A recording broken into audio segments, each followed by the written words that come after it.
kapau chop na ning kapau chop tiêu lung siết na happy na dim sing kapia kule kabelu pa pathian ka chen nau le siết boy tak mai ka jing layon la cha te ho nang ma dei golin kitil ha to ring ki khom thelo ma le hun le lamal som na te ho donga khovel thiam na pil na te ho mangcha la thu ngai tha thei zil thei kitil ha the le koite ka hi zi kon lamal som na ka dango la kingin ki pak thu ka gen wa hi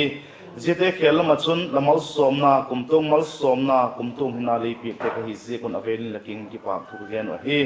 nang ma thing tho sim thading le gen ding ka hi wa nang ma kala ko hung panga e ma gen tu lung thim ngai tho na le ngai thu te ho zo si lung thim ngai tho na nang man thu na yin lang e ma gen tu in la thu tak te be sa ka gen ngai thado ka na chu te ho zo si hin la thu cha hi bang ta ke thiam thei ding nang in pan pin in la pan pina khong don kin bo ko hi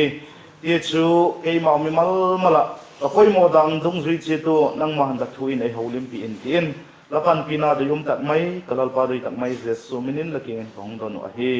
amen tuni Bible sang kong Bible sang tel nom chu a hi le Hebrai bungko transom ni le sagina hito Genesis bungthum transom le kona a hi Hebrai bungko transom ni le sagina to Genesis bungthum transom le kona a hi Diding at sun Genesis bungthum transom le kona sim masangka Genesis tilsim thu bungthum transom le ko leise da kipat sim lahin leise da lakile kit masi lamaya khosaul lung zut koma sem gimin anletan latin nangma leibuya sim lahin leibui ma kile kit ding lahingala atitai Hebrai bungkona transom ni le sagina le sim ngalingka Hebrai bungko transom ni le sagina mihinga dingin khatbe thi gotsa ahin jezo chule vai homna umina the Bible transim thak na he them theidin pan i chan chetun malai som pek ta hanla pathianin mihing alasiam masak pen adam kha leibuya phipat alasiam ahi Zize ka chun mihing zo se taksa hi leibui mai I hiu ti hi I het mil loading ahi Zia chu pathidin leibui ma kile ki ding lahi eiti ze leibui ma ikile ki thina ding wo chun thina mizo si adinga thina go san akoi ki ahi mizo si adinga thina go san koi male zia thu go pen zuilo Zia thu gut pen bachang lo hi chu atom ma singa sapten again now wanga chun hitin again no very rare exception atitapo zia chu bang again na hem tile mi zo sia dinga khat ve thi god hi jeng ma le I Bible hin chan bung som le khat na chan som thum le chan som li le thum le som li le li ho ko isma hi chun lazar chan chin imu lazar khu taksa chun ni ve alathi ahi adang ki chu ko habiti le enok simtil thu Genesis bung ko chang som ni le lina isim le akizi ka chule Elijah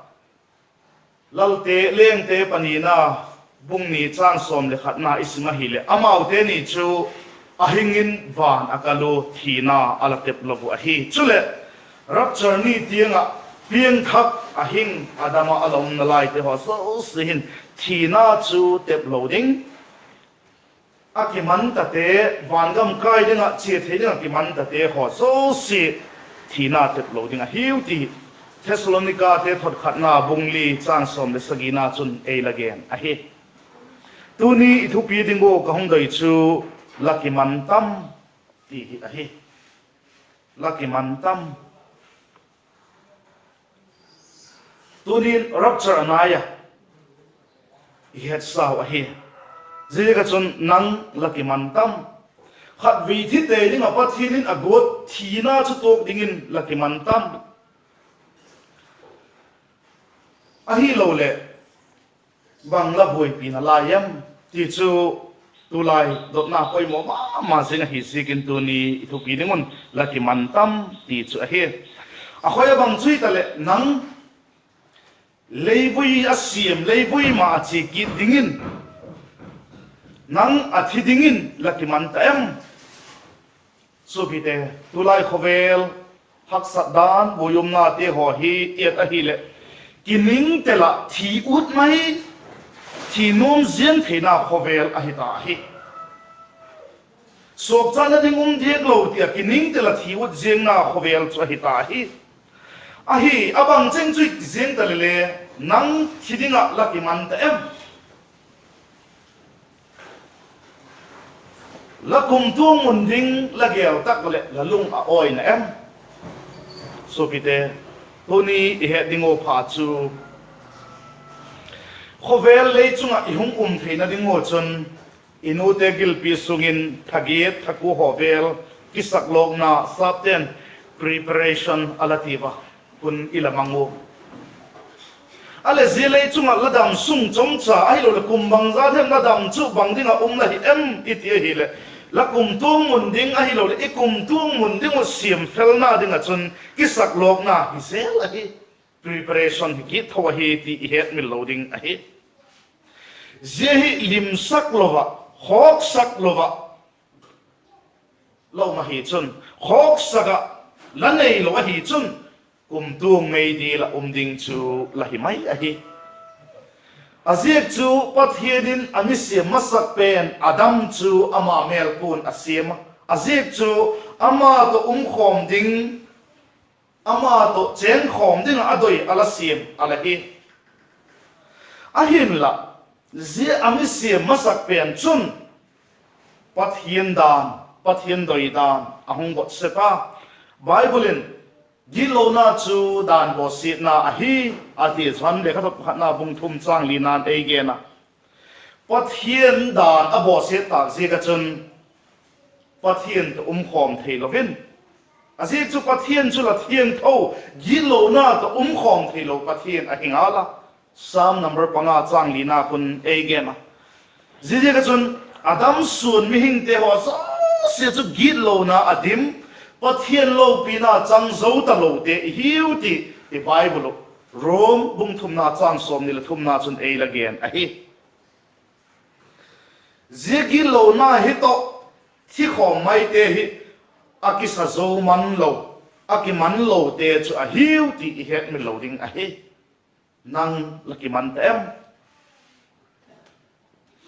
zegi lo na to i thi khom lo the na dingo chun i bible on ela ge pe koma zete chu banga hi em iti hi le khatna ding chun pathianin achapa chang khat nei sun ahung sol na khu bangding ahung sol hi em iti le igi lo na te ho so si apuang mang sak theina dingin achapa khovelin ahung sol hi ti i bible in again pe ka hi isai bung som nga le thum na chang buk na khu isma hi le hiti akigena isai bung som nga le thum chang buk na chun hiti nakigena Himalay ho bol khil na zega helium le iduk dak lo na zeko bok thidu pa ahingala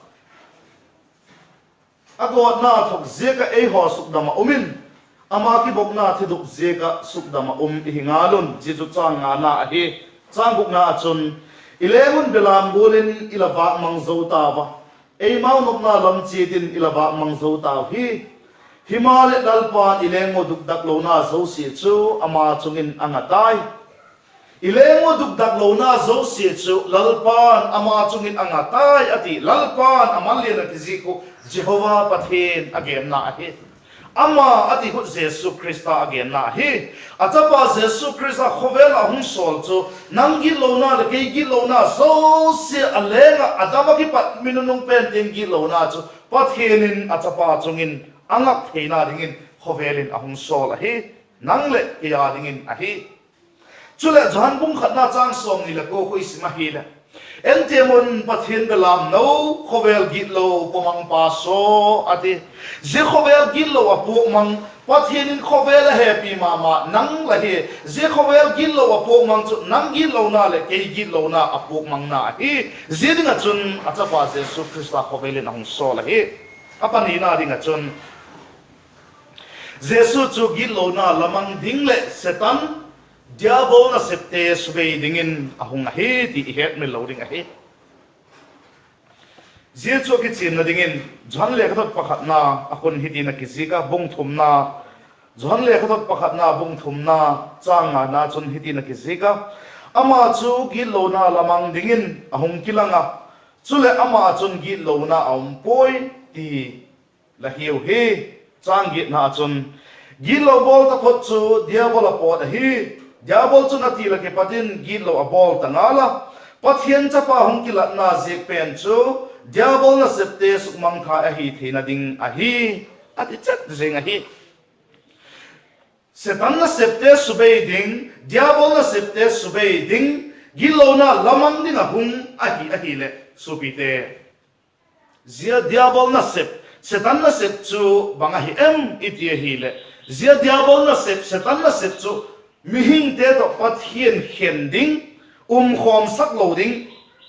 ama diabol setan chu to meidi la kum tonga khom ding ti chu ama na sep hi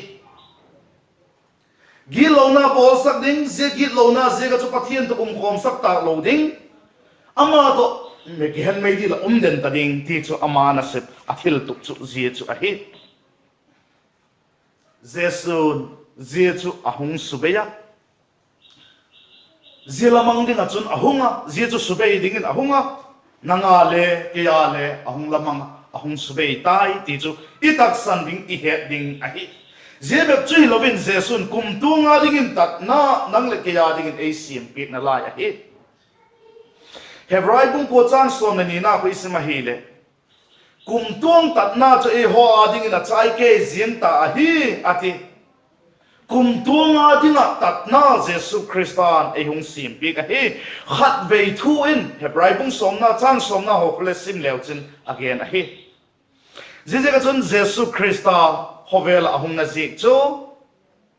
pathin in igi lo na te ho so si ama chung angak theina ding igi lo na te opok mang sak theina ding in a hung sola chule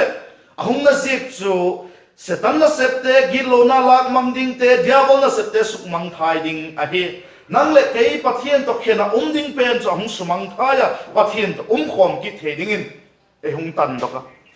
kum tung tat na e hung siam piek ta van gam chi theina hok dam na chu a thonin e hung peta a hi ti e bible in akisi ka hi rombum thumna chang som ni li khu sim leo chen a thona thi mei chan saka hi na akisikin a chen pakichin ma zinga rombung thumna chang som ni le chang som ni le li achun hitina kisika rombung thum chang som ni le li Krista Jesu tatna zala chun a happy na zegin a thona thiam chan sak I tau hi Krista Jesu tatna zala chun gilo man thina gilo manu apo igilo manu cross in a pe akichai tai ahilo le zo ahitai alatina zetat na athisan zala chun a happy na zigin athona thiam chan sak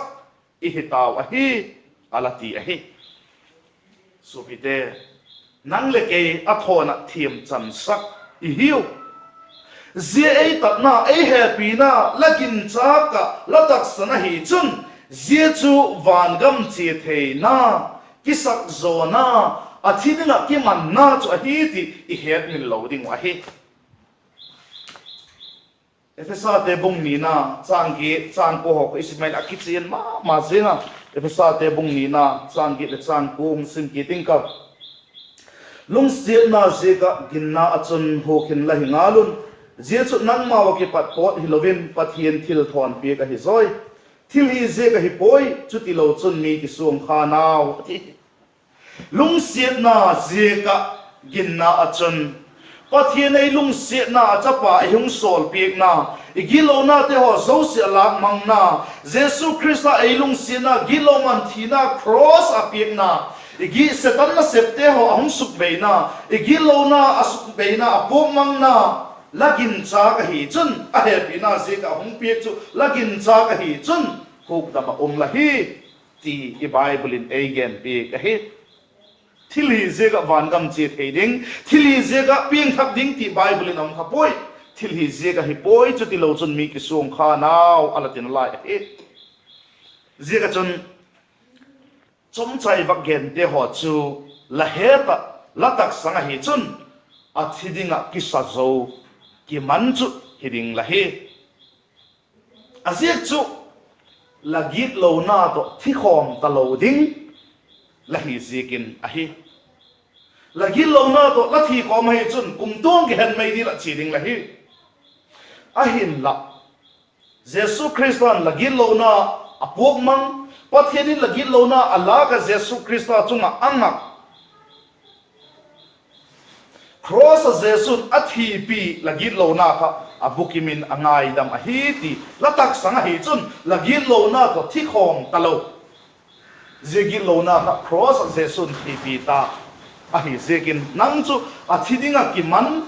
van gam chi thei hiding la hi ji chu poi mo ma jing chu a hi I point masai again leivui su ki ding a thidingin la ki man ta em ti a hi ji chu kiman na ding da again zota ahile apani na ding achun lakinep na gola hing le lakinep na gola la hi zedung zu ya chu athidingin lakiman tam so pite lakinep na gola lakinep na gola hing la hi zedung zu ya chu athidingin lakiman ta em piang thak kiti tele piang thak lo kiti tele zedot na hi ka hung dong la hiu lakinep na gola lakinep na gola hing la hi zikin ze chu to thidingin lakiman ta em piang thak lo tele zedot na poi mo tak mai ikidot ding a hi ze hi ka hung dong la hiu lahin dan la dan chu to thimai dingin laki sa zo na em tuni la dan tuni tu huna langai tu na chu to thi khom dingin la nuom na em na virus tam tak mai je virus khel chule hilo ithi theina tam talo he minute khat jing le la hinna he khut am hi poi je ka chun tu huna langai tu na chu to thi khom dingin la nuam na em zebep lo chun la in sung mi te ho la happy langai na te la nu ngam nu la tang val pa ai lo la ko chu member te ho zo si chu athidingin akiman na vem athidingin lakiman na vem akiman na vem ti chu ingai tu khok dingun poi mo ka sama ma jing a he tunin ei ma mi mal che thi athidingin ki sajovin in sung mi te I happy ingai na te inunga nu itang valpa ai lo le ko chu member chan pi te ho zo si le laki sazo ta em athidingin laki sazo ta em ti dong sakhitiu dot na poi mo tak mai hi dong che hitiu katinum a he pathian chu ingai tu na zo si hepa dan zo si hepa ithil bol zo si asiale aphale he suk pa je pa anga chu ding hi je kon laki man na em ti chu dot na poi mo ma jing hiki a he point thumna dingin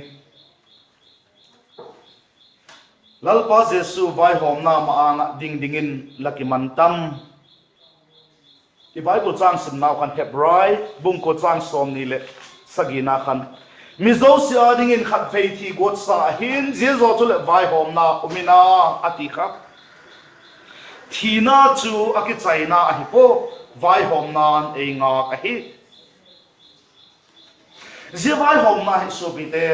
van gam lakai dem god mun la che dem ti vai hom na hi talo a hi ti la het min loading a hi je khovel la dam laya laki sak lok na laki sak zona dungzui chun vai hom pe hi ta ding la hi avelin hungening ka ithi zo nungo vai hom na he van gam la chedem god mun la chedem ti het na dinga vai hom na he talo a he je khopela la dam laya la ki sak zodan dungzui vai hom pe ki ta ding la hi ti la het min loading a he van gam kai ding te chu ki pak man sang dingin ki pak man dong dingin vai hom pe kin omin tinu korin thot ni na bunga chang som nan again pika korin thot ni na bunga chang som na khon again pika sining ka korin thot ni bunga chang som mi zo sian taksa ithil hi te asia pha hi golun imu che theina dimun Krista vai hom na chut pha man kilak che ding hiu zetaka mi zo sian ati hi sopite mi zo se kollawa hindu muslim a hop khapoi zetaka mi zo sian ati hi Christian pieng thak cha athidinga kiman ta te bek cha hom kha hi ti het me loading a hi Krista vai hom na chut pha ma anga chun dingin teno kipak man sang ding a hi wa he ti het me loading a hi pieng thak lo te god mun chi ding te chu lal chut pha vam lo pi ma anga chun ding ding a hiu thupon bung som ni nan ki che tak main again pega thupon bung som ni na chang som le khat ki pat khun som le nga ding a khun ki chen tak main again pega thupon bung som ni chang som le khat pat som le nga ding hin again pega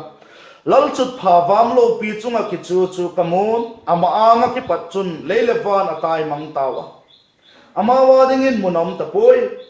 mithite alien anew lal chut pha ma anga hungding chu kamun je pha chun le khabu chu apheton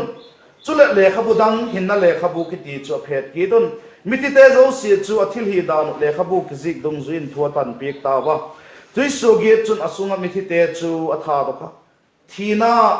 le mithi kun le asungo mithi umzo si chon tha do kon mitin chu anasep dungzui che don vai a hom pek taw he thina le mithi ko te chu meidil apai tawa je chu thini na chu he a hi tai ko le hin na le khabu min kizik lo ta po chu meidilin apai taw he ati je ta ka mitin ati te hin le mi zo si a ho po pian thak te apang lo hi pian thak lo te ho so se hom kha hi va lo chut pha vam lo pi chu ma ki chu ahong ti khel khel a hi zeni hile nang nop le da thu hi lo pian thak lo la hi chun nang nop le da thui lo la thil bol te ho zo se gu kala bol te ho zo se le lal chut pha vam vai hom nam anga chun hong kilangin tin zedung zue chu vai hom pekin omin latin God mon gan made la sola ding la hiu I hiu ti het min loading a hi zizi ka chun lalpa jesu vai hom na ma anga ding ding chet wang I hiu ti aki chen a hi pian thak te chu loman sang dingin loman dong dingin Krista vai hom na chu phangin dingin tino pian thak lo te ho chu lal chut pha vam lo pi vai hom nam angin dingin tino thiam lo changin god mona chi ding a hiu ka su pi te ho khat ve thi te ding I hi ba leibu ya sem leibu ki le ki ding ai ti hi second le mitina ding at mit thi chu god sa ma hi zigin thiding la hi thiding ka hi I thiu cho ki chaina hi po vai hom nam anga ding ding hiu lalpa jesu vai hom nam anga ding ding chet wang chu I hi wa hi khoi zo ka hin din la no mem ti wa dot le ki dot dai tiu khoi zo ka chun din la no mem ti wang chu dot le hung dong pong ka ki dong poi tiu god mun che ding te lal chut pha wa ma ang hilowa pian thak cha te ki pak man sang ding Krista vai hom na chut pha ma nga ding che thei ding in le ki pak man tam tak sang thei dingin ki sachi thi tiu ti khong chil nok na hi I thu piu le han I het me lo ding wa hi lucky man ta em lucky man em nang so pi te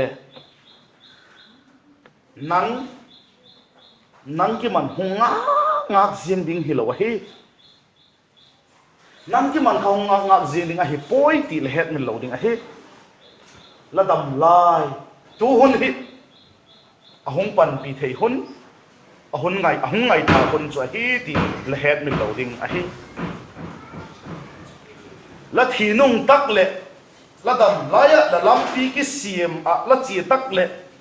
zela dam lai la lam pi ki siam sang dang lam ding a chun jesu hung pan pi ta lo ding a hi tu la dam lai de cha hi ahong pan pi thei hun chu so pi te hemil ki ba het min lo ding a hi la dam lai la lam pi ki siam na a chun la thi nung tak le chi ding la hi zela lam pi chi na ding sang dang lam ding a chun hung pan pi ta lo ding a hi i bible in again tu hi hun ki pa kum tu hi huk dam na ni chu a hi ati kha nanga ke ya a hi jesu hung pan pi no ma le la thi nung a chun la lam pi sang dang lam digin hung pan pi ta lo ding a hi leivui sok dingin athi dingin la ki man ta em point masapen a hi jesung na zik le het china atat na lagi nga hi chun akiman hiding la hi point ni na lakinep na gula hing le la hi zikin zedung zui chun athi dingin lakiman ta em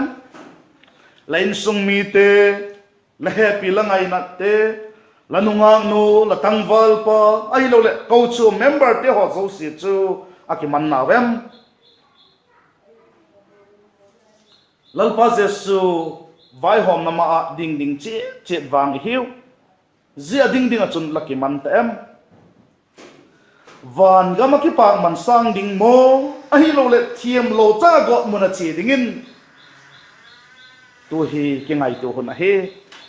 nang ki man hunga ngak jing ding a hi poi la dam lai a la lampi ki siam chun chi ding da he zini tak chule jesu christan la lampi hung sang dang lampi ta lo ding a he tu a la lampi ki siam chu nanga ding hi mai a hi je lampi a chu la kum tu mang ding la hi zekin so bite tu ni a thu ngai khote ho zo se hi god mun chi lo ba ki pa man sang ni nga buk dam mai chan ti na digun a thu tom chai gen tha ko chu al pa ni chan se tun malai som pi ta hen la ta ki pa ke